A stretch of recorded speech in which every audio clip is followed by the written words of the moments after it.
Gimana sih Pak Lurah kok bisa punya karir yang hebat, karir yang sukses, ya kan? Punya keluarga yang sukses, caranya gimana? Nah, barangkali kamu nanti mau tanya seperti itu, silahkan. Alhamdulillah, ini santri kita sekitar 250-an Mbak Lurah, berasal dari berbagai kota. Maka untuk mengetahui lebih dalam tentang beliau pada kegiatan kali ini akan kita susun dengan model wawancara. Dan ini baru pertama kali Pak, baru pertama kali Pondok Salafiyah mengadakan acara yang kemudian susunannya dibuat wawancara. Nanti yang menanyai bisa Gus Tajul, bisa saya, dan nanti di akhir akan kita berikan kesempatan untuk teman-teman santri semuanya. Enaknya bahasa akrab panggilannya apa? Pak Haji Sotik Pak Lurah gitu ya. Iya. Dan karena saking luar biasanya pengalaman beliau, jadi bingung. Pak Lurah, jadi nama beliau itu tadi disebut-sebut ada EC-nya. Nah, EC itu kepanjangan dari apa? Karena kita jarang sekali menemui gelar atau apa begitu. Mungkin boleh dijelaskan untuk mengawali pada kegiatan kita kali ini, monggo Pak. Terima kasih. Assalamualaikum warahmatullahi wabarakatuh.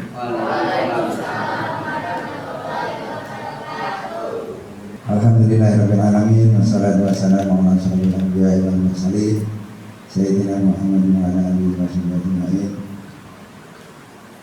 Qala Allah ta'ala fi kitabil karim, a'udzu billahi minasy syaithanir rajim. Bismillahirrahmanirrahim. Ya fa'ilahul ladzina amanu minkum wal ladzina utul kitaba tawalla. Sadaqallahu alazim. Yang saya hormati, yang saya takdimi, pendiri Pondok Pesantren Salafiyah Desa Karangmalang Wetan, yang mulia Ini Hajah Warga Istiqomah Muhtaram SPD, keluarga besar atau pengasuh yang lain, Gus Idris Muhtaram dan Gus Tajul Muhtaram yang saya hormati, dan santriwan santriwati Pondok Salafiyah yang saya banggakan, yang saya hormati. Alhamdulillah, di kesempatan yang berbahagia ini saya Kepala Desa Karangmalang bisa silaturahim di Pondok Pesantren Salafiyah ini, dan ini merupakan pertama kali saya naik di atas ini, naik ke sini maksudnya. Kalau di bawah sering ya, di atas ini baru pertama kali, dan mudah-mudahan aman, selamat, tidak jatuh ya. Tadi sebelum saya jawab Bos ya, tadi sudah disampaikan sama Gus Tajul terkait dengan biodata atau biografi saya. Itu masih belum organisasinya Gus. Kalau organisasinya ada 50 mungkin, tapi tidak usah ya. Apakah semua itu saya tidak pernah gagal? Saya juga pernah mengalami kegagalan. Ingin tahu kegagalannya? Ingin tahu enggak? Tahun 1988 saya pernah nyalon kepala desa di Karangmalang ini, dan waktu itu abahnya Gus Tajul dan Gus Idris masih ada. Tahun 1988 saya belum ditakdir oleh Allah menjadi kepala desa di Karangmalang pada waktu itu. Sedih, ya sedih. Susah, ya susah. Tapi jangan sampai berkepanjangan, ya kan? Akhirnya saya mempunyai seorang istri yang sampai sekarang masih mendampingi saya, walaupun jauh tapi masih tetap dekat di mata saya. yang sampai sekarang saya masih mencintai. Beliau yang sekarang masih dinas di Kabupaten Pamekasan. Beliau bilang, mohon maaf ini manggilnya saya memang apa juga walaupun saya bukan kiai ini. Mama coba karena memang belum ditakdir oleh Allah, ayo kita sama-sama hijrah ke Jawa Timur, tepatnya di Sumeneb, Madura. Akhirnya saya suruh mendaftar pegawai negeri pada waktu itu. Nyonya saya juga mendaftar pegawai negeri, dan alhamdulillah dua-duanya sama-sama diterima dan sama-sama satu kantor. Enak kan? Satu kantor. Ya, jadi kegagalan ya jangan selalu disesali yang berkepanjangan. Mungkin Allah belum takdirkan saja. Makanya pada waktu itu, seandainya saya ditakdir tahun 1988 jadi kepala desa, kemudian saya kena perda karena kepala desa dulu masih 10 tahun. Setelah saya kena perda dari kepala desa, saya mau kerja apa? Tanah tidak punya, mau tani tidak bisa nyangkul.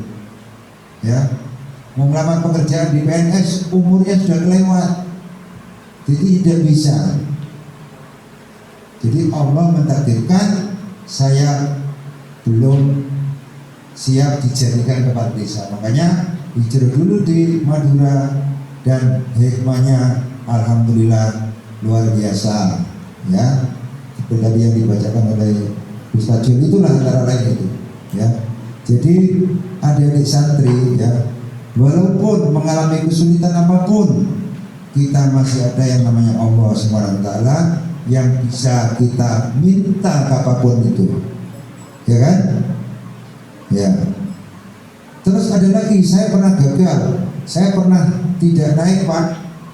SMP dulu saya pernah tidak naik sekali, pernah tidak naik, tapi semuanya ada hikmahnya. Karena apa? Kalau saya naik terus pada waktu saya sekolah di Jogja, tidak ketemu istri saya.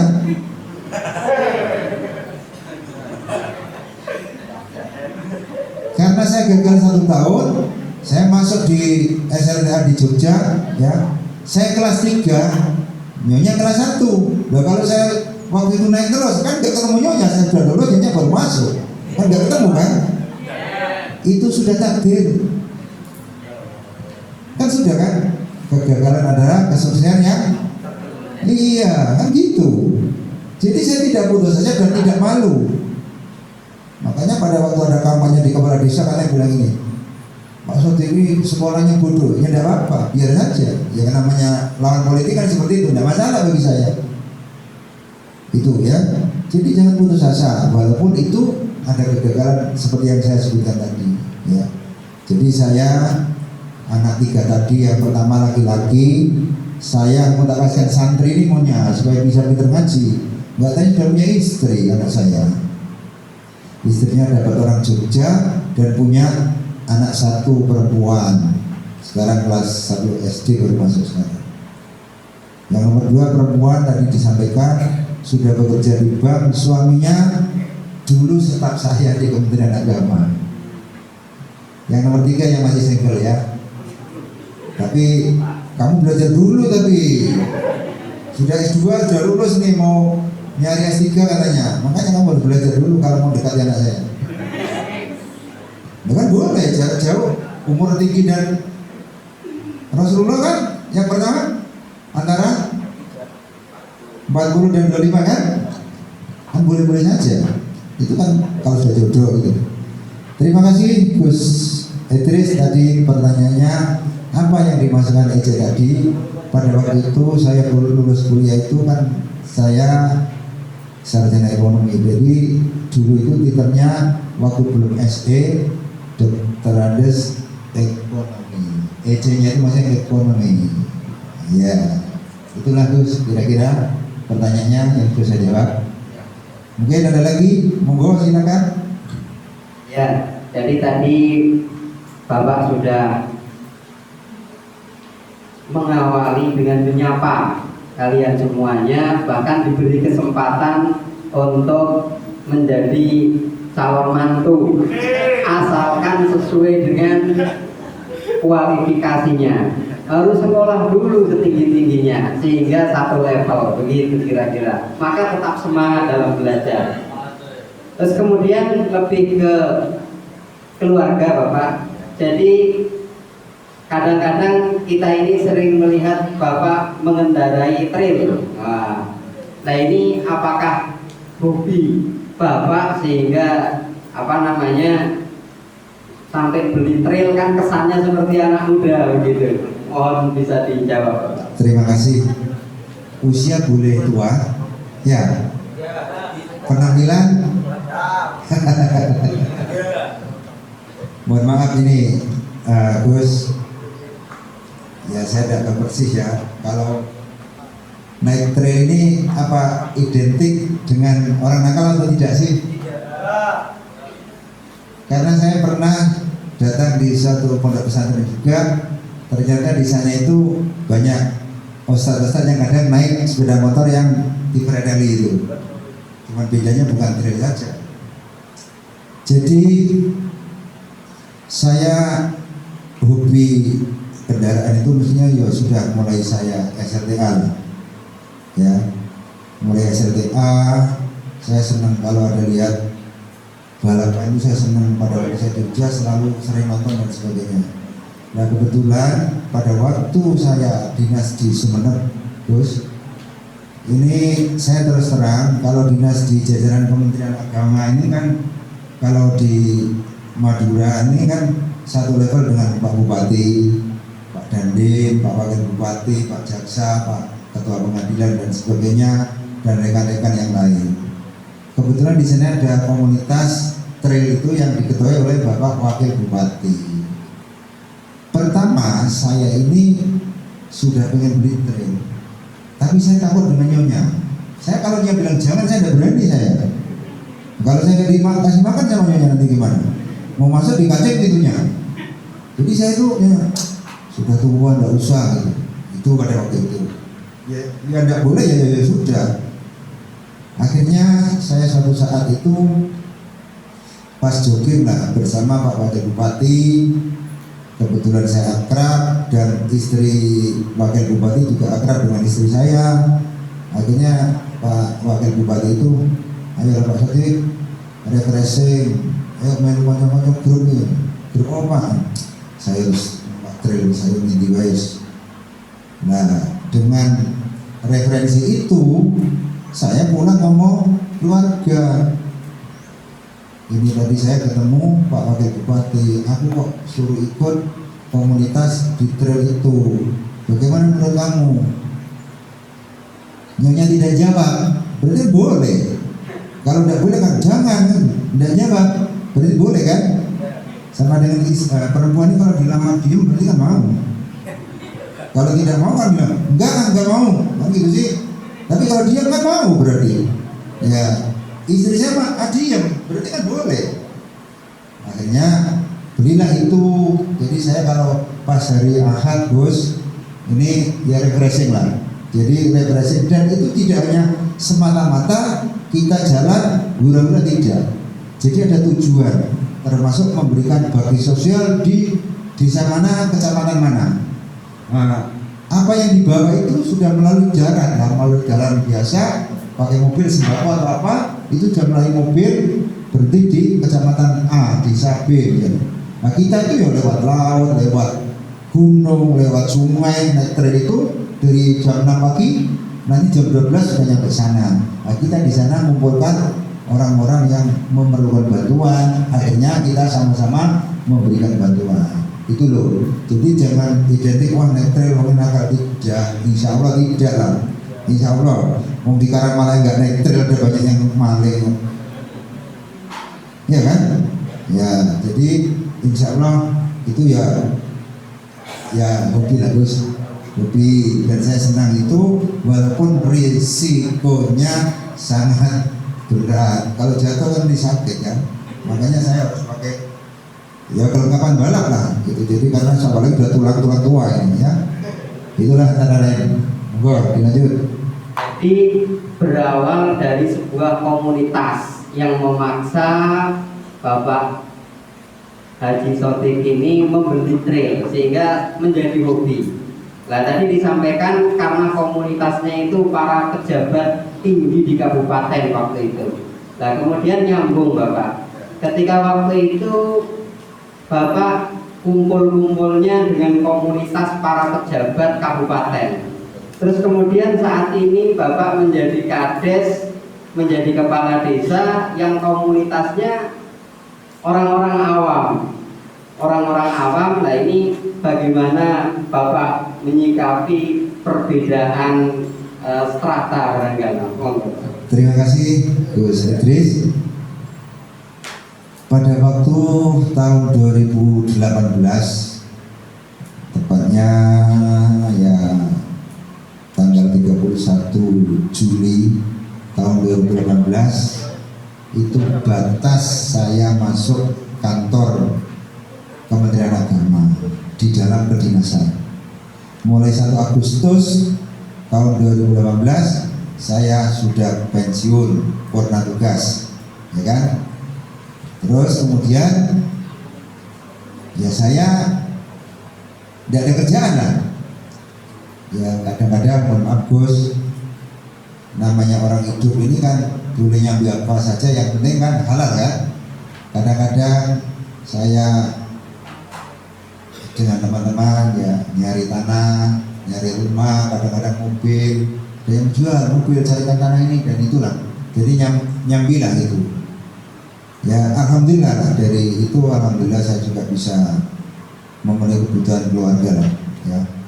Terus kemudian di saat-saat saya nganggur, ini yang terasa karena saya mohon maaf, nganggurnya saya juga bukan artinya saya nganggur hanya tidur, tidak. Saya itu masih olahraga yang lain. Saya masih hobi tenis juga, tenis lapangan. Kalau tenis, kalau pingpong bisa tapi kadang-kadang. Kalau tenis lapangan, karena saya di kantor saya di Kementerian Agama, saya waktu membangun lapangan untuk tenis itu. Dan itu saya olahraga itu sampai sekarang raket saya masih di sana. Kalau saya mudik ke Madura saya masih main dengan teman-teman. Dan teman-teman walaupun saya di sini selalu di kabarnya bagaimana nggak pulang main-main dan sebagainya. Jadi teman-teman nyatanya masih peduli dengan saya walaupun saya jauh, selalu mengabarkan ada teman yang meninggal juga saya dikabari, ya. Kemudian apa yang disampaikan oleh Gus Idris, dulu klubnya saya klub tingkat tinggi lah, Pak Bupati dan kawan-kawan. Sekarang dengan teman-teman di sini. Memang pada waktu saya pulang ke sini waktu itu saya menyampaikan niat itu melalui teman saya di Karangmalang. Gimana kalau saya mau ikut kompetisi kepala desa? Dia Pak Haji, apa ndak anjlok? Anjlok nggak ngerti anjlok ya? Apa anjlok? Turun drastis ya? Apa sampai naruh anjlok Pak Haji? Disik sampai koncone bupati, wakil bupati, dan sekarang kok Pak Ning bisa?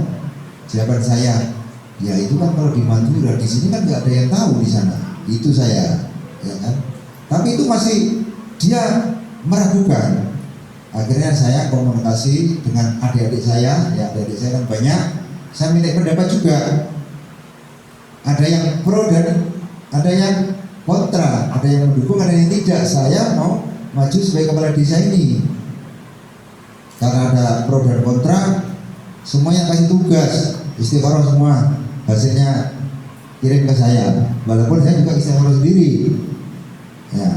Ya namanya orang istikharah, ada yang memang benar-benar menemukan itu, tapi kan ada trik juga yang buka Al-Quran ini ya Gus. Buka Al-Quran yang belum apa itu, khok dan belum apa itu satunya itu, khok dan khok kalau nggak salah. Ya itulah, jadi itu ya beda-beda juga hasilnya. Tapi setelah saya sendiri, ya saya ambil yang punya sendiri. Nah itu kan hanya sebagai referensi saja. Nah itulah. Kemudian dari itulah saya meniatkan untuk mengabdi di Desa Karangmalang yang saya cintai, tumpah darah saya, kelahiran saya, ya kan? Itu ya di desa ini ya masih di rumah itu. Dulu abahnya ini berdua itu ya teman saya ngaji di Langgar, cuman dia di atas saya. Pak almarhum Kiai Pak Muhtar Mubidil itu namanya mbak saya. Ini mbak saya sudah meninggal. Itu ya. Juga ternyata apa yang saya pimpin di Kabupaten Sumeneb dan Pamekasan dengan sekarang saya mimpin di desa, berat di desa yang saya pimpin, sangat-sangat berat. Saya kalau di kantor kan wakil saya perintahkan ini ada tugas ini sampai ke kecamatan, kalau terkait dengan PD kontrak ya ke pondok ini. Saya tidak tugasnya, ini kan saya harus terjun langsung apa yang menjadi masukan usulan ya, ini harus saya dekati. Makanya saya sebagai kepala desa ini welcome ya. Kepala desa tidak akan saya tutup sebelum jam ditutup, siapapun itu. Saya insya Allah selama saya tidak sakit, saya tidak ada acara keluar, jam 7 pagi saya sudah di balai desa. Pulangnya memang aturannya setengah 4 itu saya paling cepat pulang, kadang jam 4.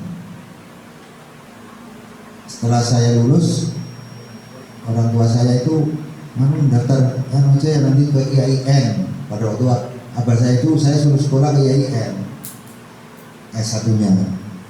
Tapi saya mikir, aduh IAIN kan banyak bahasa Arabnya. Saya takut bahasa Arab, tidak tahu waktu itu. Saya pada sekolah madrasah diniyah di Kebanganom, dulu belum ada. Saya di Kebanganom, ngaji di Pak Kiai Maksum, ngaji kitab Gundul ya sedikit-sedikit pada waktu itu tadi. Saya itu sudah daftar IAIN, saya itu tidak daftar dan saya berbohong kepada bapak saya. Tapi saya sudah bilang ke ibu saya ya waktu itu artinya begini, bapak mengirim saya suruh ke IAIN, tapi saya tidak mau. Ya nggak mau, tapi saya nggak bilang tidak mau, sudah ikut daftar, sudah lulus tidak, karena saya tidak daftar lulus. Karena saya apa ya, saya justru kuliah di lain mengambil jurusan ekonomi karena bapak saya ini kan wira swasta. Maksud dan tujuan saya, siapa tahu saya bisa mengganti atau mengikuti jejak orang tua saya sebagai wira swasta. Maunya saya seperti itu, ya kan?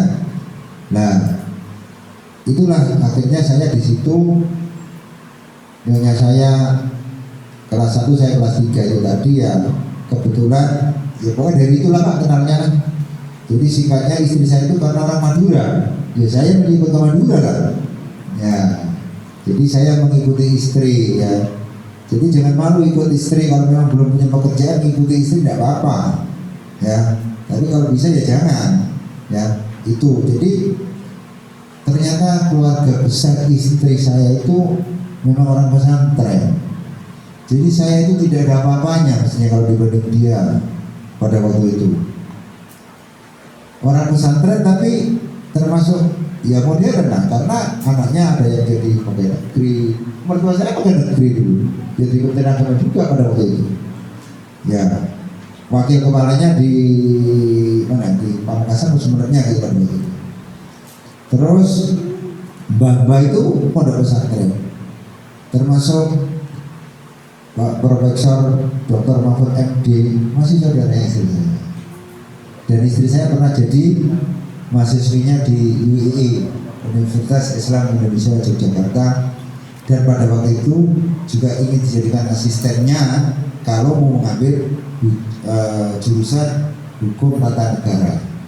Karena Pak Mahfud waktu itu tugas luar negeri, kata istri saya. Nah, mertua saya itu katanya, sudahlah nggak usah nunggu Pak Mahfud, sudah biar cepat kuliah, kasihan adik-adiknya sudah mau kuliah juga. Akhirnya istri saya ngambil hukum pidana. Nah itu. Dan nyonya saya kalau libur hari Sabtu dan hari Ahad itu juga masih jadi dosen di luar jam dinas. Saya juga dulu jadi dosen ya di luar jam dinas. Dulu kan kantor masanya pulang jam 2 dulu. Nah sekarang sampai sore, makanya ngambil yang hari libur itu tadi, ya kan? Dulu saya memang dari dulu itu tidak hobi, bos, dan saya tidak tahu aja.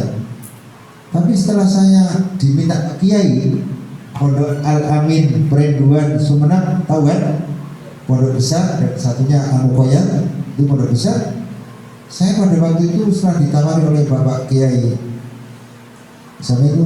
Kiai Maktum Jawari, Idris Jawari juga. Itu gimana Pak Sotik kalau sama ikut bantu ngajar di perguruan tingginya di IJA? Saya itu nggak begitu pikir panjang, padahal saya tidak hobi ngajar. Kok saya bilang, oh ya Pak Kiai insya Allah.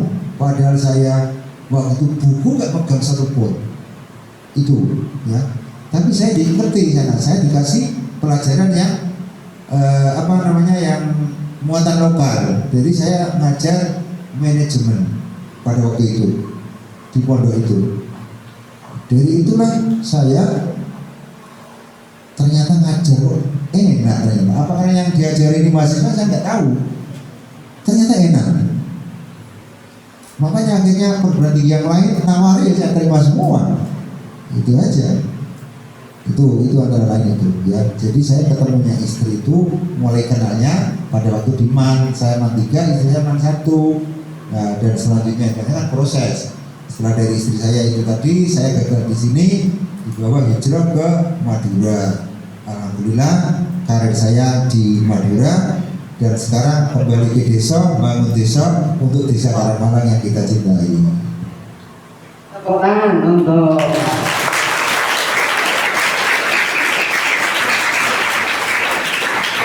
kemudian kira-kira nasihat apa Bapak yang perlu disampaikan untuk santri-santri ini yang masih muda, yang barangkali mereka pesimis, aku anaknya bakul pindang, tukang becak dan lain-lain, bagaimana mungkin bisa kuliah sukses dan lain-lain.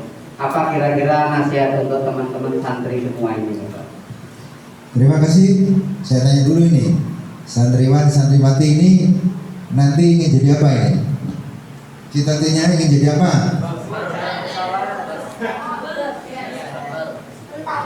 Ada yang ingin jadi petani?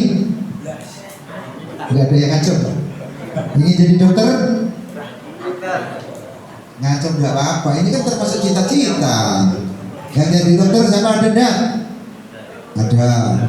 Yang ingin jadi tentara? Kalau perempuan, polwan, ada enggak? Ada yang ingin jadi kepala desa?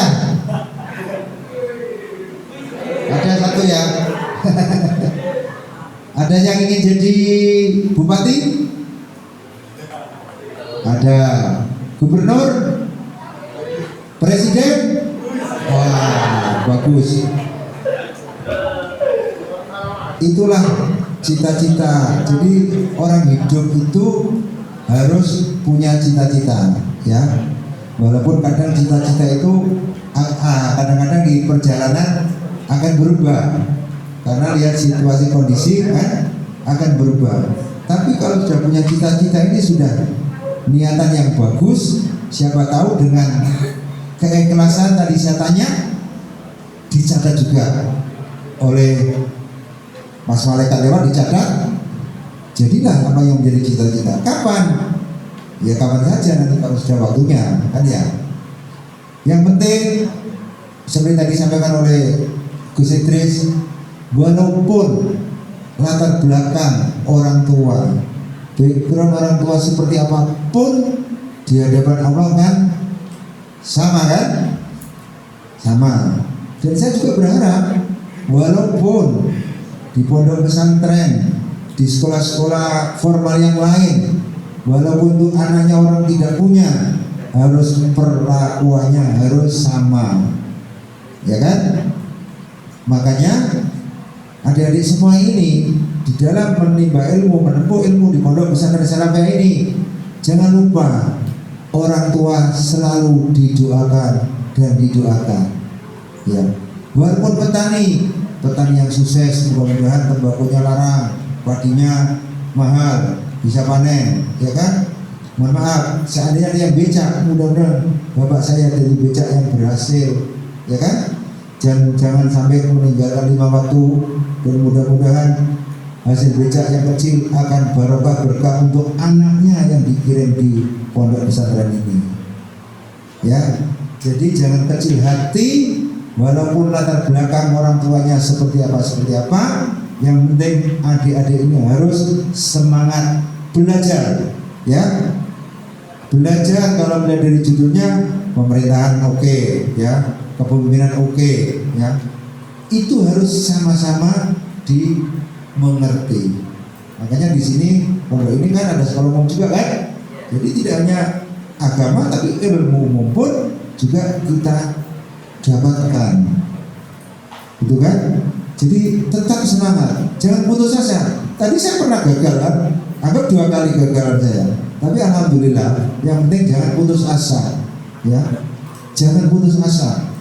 Ya. Jadi niati apa yang dihadapi sekarang ini harus kamu senangi. Saya sering memberikan contoh kepada orang-orang yang baru kalau kerja belum pakai honor, ya, pakai honor kesukuan itu. Ya, pegawai yang belum dibayar honor misalnya saja. Contoh di kantor saya lah, anggap di kantor saya. Di kantor saya itu dulu waktu saya dinas banyak laki perempuan ingin melamar pekerjaan. Saya tanya, Dek, kamu itu mau cari kerja atau mau cari pengalaman kerja? Kalau mau cari kerja tidak di kantor ini, kamu di luar sana nyari perusahaan atau nyari ke petani dan sebagainya. Tapi kalau mau mencari pengalaman kerja di sini bisa dan saya terima. Cuman kalau orang mencari pengalaman kerja itu mohon maaf tidak ada gajinya. Namanya mencari pengalaman kerja.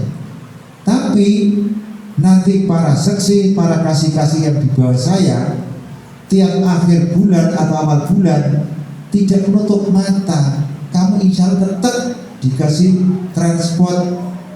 Gampangnya yang perempuan ini untuk beli lipstick misalnya, yang laki ini untuk beli bensin misalnya kan, itu pasti dikasih walaupun tidak sama dengan pegawai yang sudah tetap, paling ya 500.000 gitu kan. Tuh, itu contohnya seperti itu, ya. Jadi itu tadi ya. Dan untuk para santriwan santriwati ini, setelah nanti adik-adik lulus semua, ribuan lowongan kerja akan menunggu saudara-saudari semua. Kalau bisa saudara-saudari ini jangan mencari pekerjaan, tapi menciptakan lapangan kerja. Bisa nggak? Iya. Ternyata saya lihat dari alumni pondok pesantren sini yang sukses juga banyak dengan bidangnya masing-masing. Ada yang swasta, ada yang lain, ya kan? Siapa tahu nanti juga ini di antara ini jadi penggantinya Gus Tajul PhD di daerahnya nanti di sana, ya kan? Makanya selalu berdoa, terutama mendoakan seorang ibu yang masih punya ibu terutama, ya, ini harus selalu didoakan. Terus terang saya dulu merasa menyesal karena saya jauh dengan ibu saya. Pada waktu ibu saya meninggal saya masih di Madura, ya. Untung tapi tak suruh menunggu, masih ditunggu. Karena seorang ibu itu insya Allah doanya benar-benar akan dikabulkan Allah. Coba bayangkan seorang ibu pada waktu itu mengasuh, misalnya contoh saja ini, yang di saya kan keluarganya berapa? 4 atau 5. Mengasuh anak 4-5 tanpa berkeluh kesah, malam bangun bapaknya tidur, ibunya bangun kan, lihat anaknya, aduh anak-anakku, mungkin diusap rambutnya dan sebagainya dan didoakan, tidak mengeluh. Tapi kebanyakan setelah anak-anaknya sukses, ya, ibunya sakit, kadang tidak sempat menjenguk. Kadang ditanya, kamu dek, saya ke sini kok sampai ini saya ingin, itu isi oyok-oyokan, ya kan? Padahal dulu pada waktu mengasuh waktu kecil dia tanpa minta bantuan siapapun, ibunya sakit, minta giliran. Sudah dek kamu saja sekarang, besok saya, setelah besok, ini mbak giliran kamu. Wah kok udah perlu, sudah kamu ganti kamu. Terus dan terus. Padahal seorang ibu itu benar-benar doanya sangat-sangat dikabulkan Allah. Contoh gampang kecilnya, saya dulu ada ya? Saya lanjutkan. Jadi nanti kalau santriwan-santriwati ini ditakdir oleh Allah menjadi orang yang berhasil, walaupun di bidang apapun, jangan lupa dengan orang tua. Apalagi orang tua itu masih ada, ya. Ini tolong ini diperhatikan. Ini saya praktekkan betul kenyataan ya. Setiap ya karena saya punya rezeki ya, mohon maaf mungkin takut nantinya ya karena Pak Sodik gampangnya duitnya kayak tidak seperti itu ya. Jadi setiap saya ngirim ya uang ke ibu saya, tapi yang kirim bukan saya, harus menantunya yang kirim. Kalau saya ngasih ibu kan biasa, menantu istrinya, dek ibu. Kalau setiap ngasih ibu dengan kita ikhlas, suami istri ikhlas, kita tidak terduga di belakang itu gantinya berlipat-lipat. Betul, sudah saya praktekkan ya. Iya. Tapi ikhlas. Nanti suaminya ngasih, istrinya grundel. Kadang-kadang seperti itu kan. Kalau saya dulu waktu orang tua masih sama-sama ada, mertua ada, ini ada. Setiap saya ngasih, saya silang. Saya ngasih mertua sana, istri saya ngasih mertuanya di sini. Ya itu loh maksudnya. Jadi sama-sama gitu loh. Jadi biar ya, istilahnya kan terbuka gitu loh ya. Ya kadang-kadang laki-laki ya kadang ada nakalnya tidak terbuka, tapi dalam artian mungkin mau beli rokok atau apa ya kadang-kadang ya beda gitu. Jadi itulah kiat-kiat saya yang penting belajar, yang tekun ya. Apa yang kita hadapi sekarang, pelajaran apa, mungkin ngaji kitab apa harus disenangi. Kalau sudah ngaji kitab yang kita pegang tidak senang, tidak akan bisa. Contoh saya, namanya bahasa Inggris, paling dulu di SMP tidak senang saya terus. Bahasa asal jam pertama saya kadang sampai saya telat. Tapi ternyata setelah di Jogja, setelah saya sekolah di Jogja, ternyata bahasa Inggris itu sangat perlu. Sampai anak kecil-kecil gini itu, jadi guide-nya orang turis biasa di Jogja, anak kecil-kecil itu. Ya, saya memang kursus juga, tapi tetap ya tidak mampu. Ya sudah pikirnya beda. Itulah makanya pelajaran apapun yang kita hadapi sekarang, pertama harus kita senangi. Pekerjaan apapun yang kita hadapi sekarang harus kita senangi. Dan insya Allah itu akan berhasil. Itu, ya. Ya mungkin itulah antara Gus. Tepuk tangan yang meriah.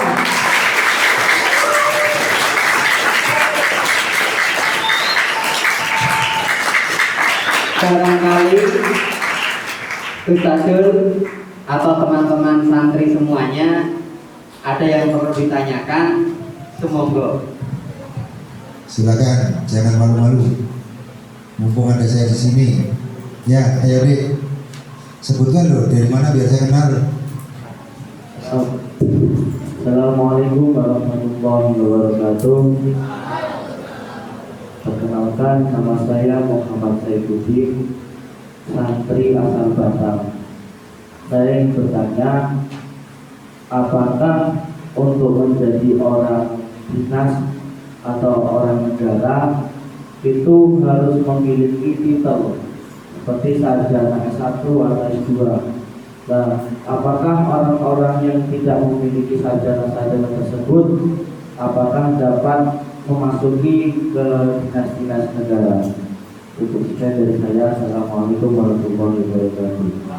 Terima kasih Mas Saifuddin, Muhammad Saifuddin dari Batam. Maksudnya nggak punya titel tapi sekolahnya sampai SLTA atau tidak? Sampai SLTA. Jadi karena menjadi pejabat negara atau pegawai negeri namanya ini kan memang ada persyaratan kualifikasi, ya tergantung dari syarat-syarat itu. Apakah ijazah SLTA bisa? Kalau bisa ya ikut saja. Ya persyaratan perangkat desa kemarin di sini aja syaratnya minimal SLTA. Pada waktu kepala desa malah SMP itu. Yang kemarin ini baru diisi kemarin ini syaratnya SLTA.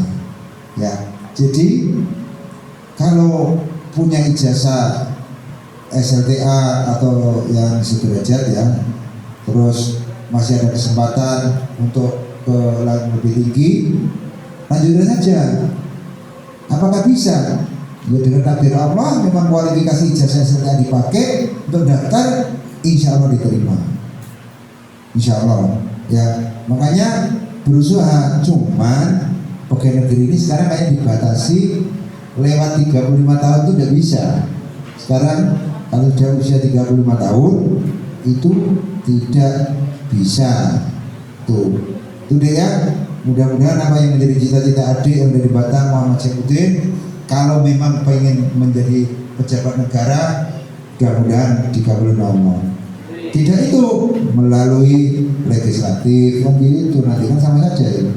Monggo yang lain, adik-adik santriwan santriwati, monggo.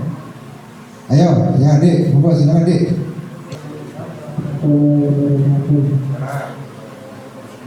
Nama saya Muhammad Ubaidillah dari Desa Kembang Tahu, Kecamatan Bangsari.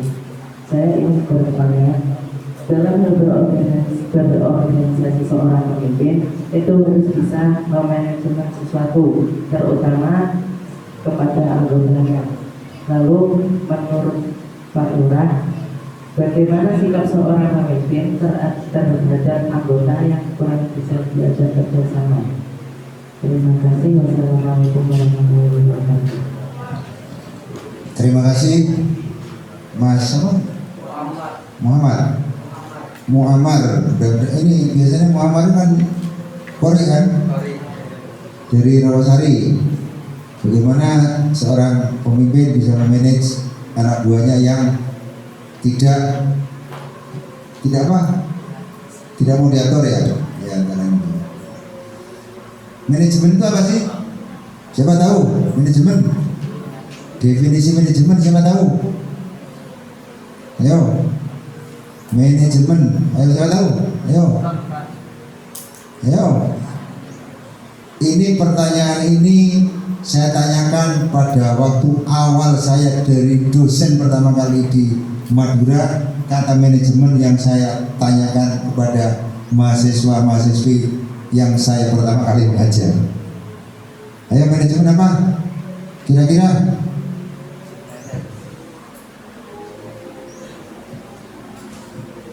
Versinya memang banyak, manajemen apa saja. Ya, ayo, kira-kira apa?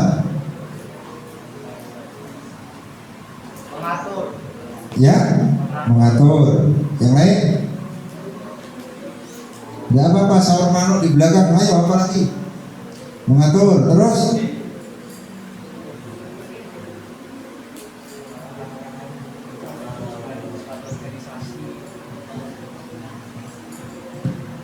Mengarahkan orang lain untuk mencapai tujuan sebuah organisasi. Gimana? Mengarahkan orang lain untuk mencapai tujuan sebuah organisasi. Nah, ya, mengarahkan orang lain supaya bisa mencapai tujuan organisasi. Ya, yang lain? Istri. Yang perempuan? Wah. Walaupun jadi ibu rumah tangga, itu juga harus tahu manajemen di rumah tangga.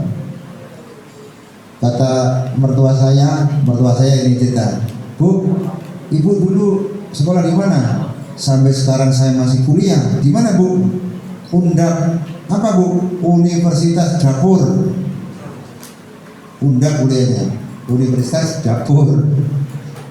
Ya, jadi manajemen itu ya semuanya ya betul ya. Jadi kurang lebih karena dari beberapa para ahli ini yang sering aja. Jadi manajemen itu merupakan kerjasama dua orang atau lebih untuk mencapai sesuatu yang kita inginkan bersama, untuk mencapai suatu tujuan yang kita tentukan bersama. Makanya segala sesuatu itu harus ada namanya manajemen. Makanya prinsip manajemen itu kalau tidak keliru ada 4 yang sering kita dengarkan walaupun itu banyak. Ada P, O, A, C. Ya, fungsi manajemen ya. Fungsi manajemen itu ada 4. P-nya apa? P. Hah? Fungsi manajemen ada 4. P, 1 apa? Hah? Kok enggak turun suara nih? Jadi P-nya itu planning atau perencanaan. Jadi segala sesuatu itu harus perlu perencanaan. Gunanya apa?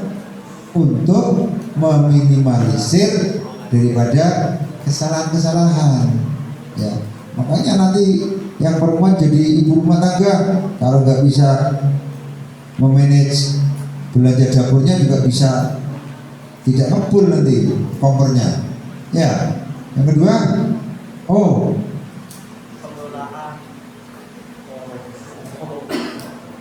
pengelolaan organisasi. Nah, kita bisa mengelompokkan orang tadi bagaimana caranya bisa diajak kerjasama. Ya, terus A, apa A-nya? Bahasa Inggrisnya saya tidak tahu nih, tulisannya aktuating, apa? Menggerakkan. Jadi orang yang sudah kita organisir harus digerakkan. Contoh kita membentuk suatu panitia apa? Orang sudah dibentuk seksi bla bla bla bla, tapi didiamkan saja, ya kan? Ya. Yang terakhir C, apa? C, pengawasan atau kontrol. Jadi yang sudah dibentuk tadi harus dikontrol. Gimana ini? Seksi ini gimana? Nah itu. Kalau saya sudah, pertanyaannya adik tadi itu, bagaimana cara memanage kepada anak gue yang dipimpin mungkin agak belok-belok kan?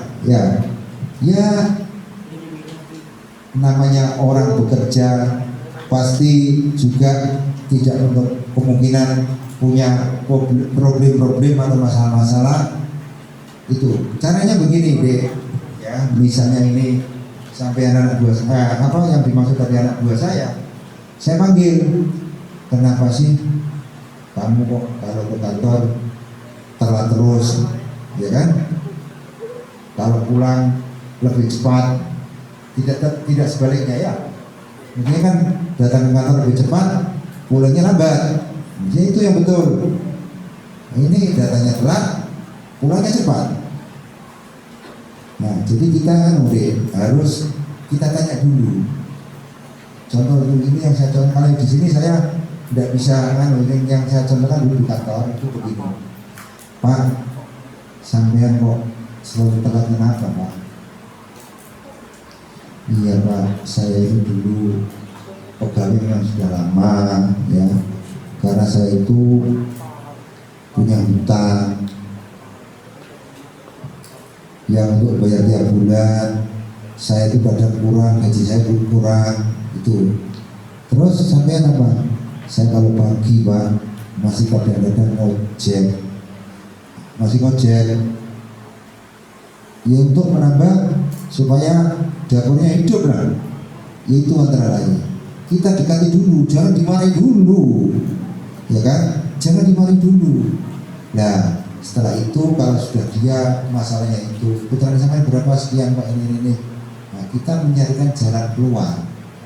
Bagaimana dia tetap masuk kerja sesuai dengan jamnya, tapi dia mendapatkan tambahan yang halal dalam artian. Ya saya pindah. Oh kalau gitu kamu cocoknya di seksi ini saja, ya. Jadi kalau di seksi itu sering ada proyek membuatkan diminta tolong buat SPJ atau apa.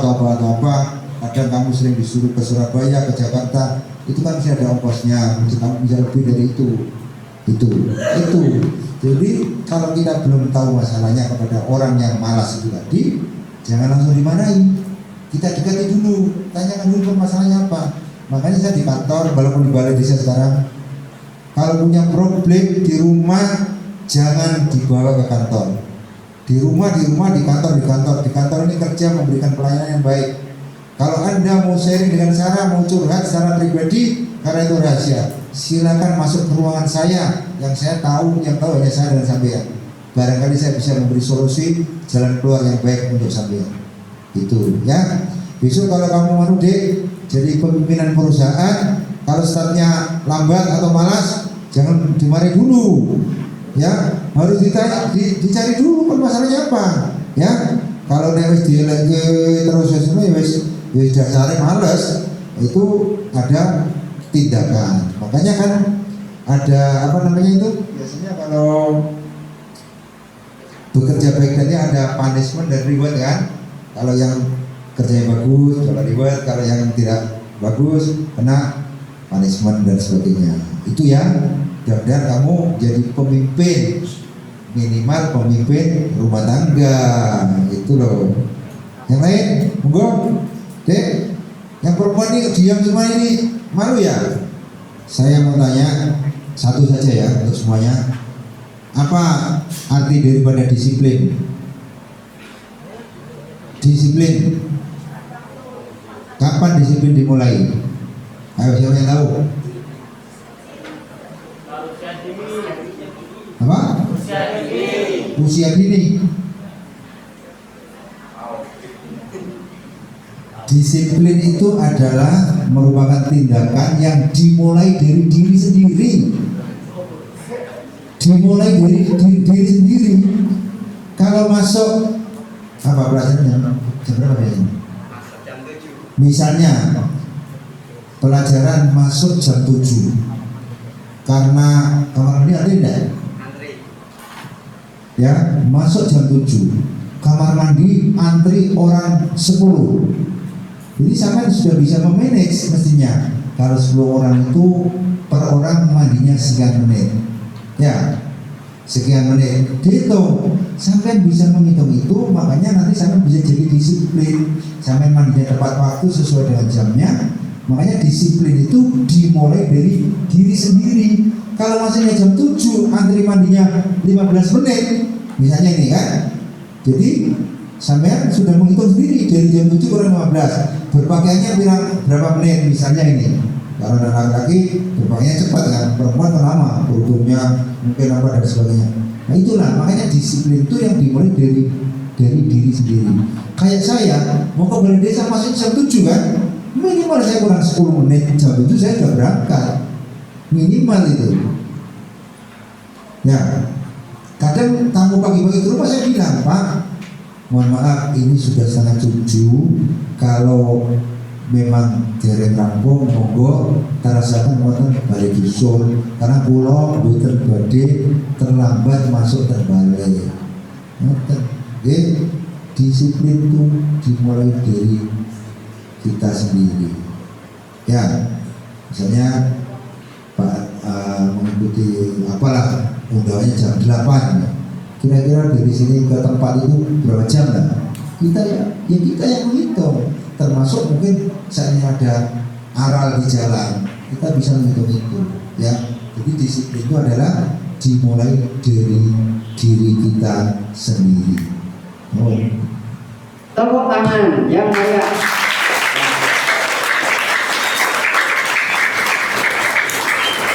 Disiplin dimulai dari diri sendiri. Untuk yang paling akhir, mohon dipimpin doa Pak Haji, monggo agar teman-teman santri semua ini diberi kelancaran dalam belajar, diberi kelancaran dan lain-lain. Monggo. Jadi sebelum berdoa ya, jadi saya sudah melihat para santri ini sudah sebagian besar menggunakan masker ya. tolong ini selalu dijaga karena mudah-mudahan di sini tidak ada ya. Karena di pondok pesantren lain kemana itu ya, Gus ya, sudah banyak yang tertular. Mudah-mudahan di sini tidak ada. Dan dalam waktu dekat, hari apa Jumat ya? Hari Jumat ada launching juga terkait dengan ya terkait dengan COVID ini lah. Mungkin nanti juga santri barangkali dikumpulkan atau mungkin tempatnya di sini saya juga nggak tahu, nanti terserah dari kepolisian, dari camat ya. Itu nanti tolong santrinya yang diikutkan terus kalau bisa suruh pakai masker dan jaraknya juga harus jangan seperti ini lah ya. Ini ya lihat dari tempatnya saja karena takut ada apa. Kemarin sudah saya cerita di Kubangan itu kan ada acara baruman, ternyata ditangkap polisi dibawa ke Polres Kendal, kan akhirnya kan semuanya ikut repot gitu. Makanya saya sudah selalu mengingatkan ya, kepada siapa saja, tolonglah jaga diri kita masing-masing, lebih baik apa mencegah daripada mengobati kan gitu kan ya. Itu yang kedua kan sosial kemasyarakatan nanti, wah itu kena COVID dijauhi kalau pakai ya kan, jadi kacau namanya kalau beli mojo ini misalnya ini ya. Mudah-mudahan di Ponpes Salafiyah ini tidak terjadi hal-hal yang tidak kita inginkan bersama.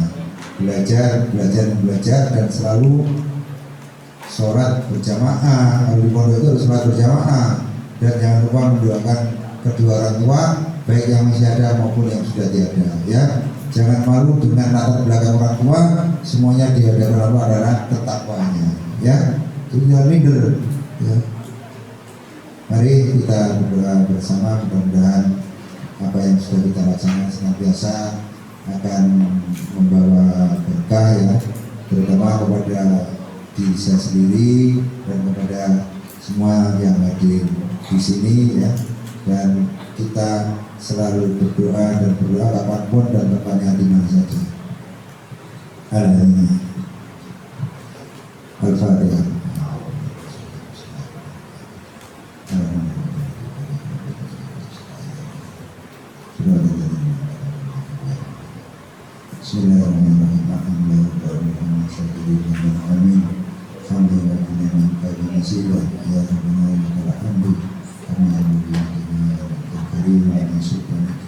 Allahumma inna haqqa haqqa wa rasulullah wa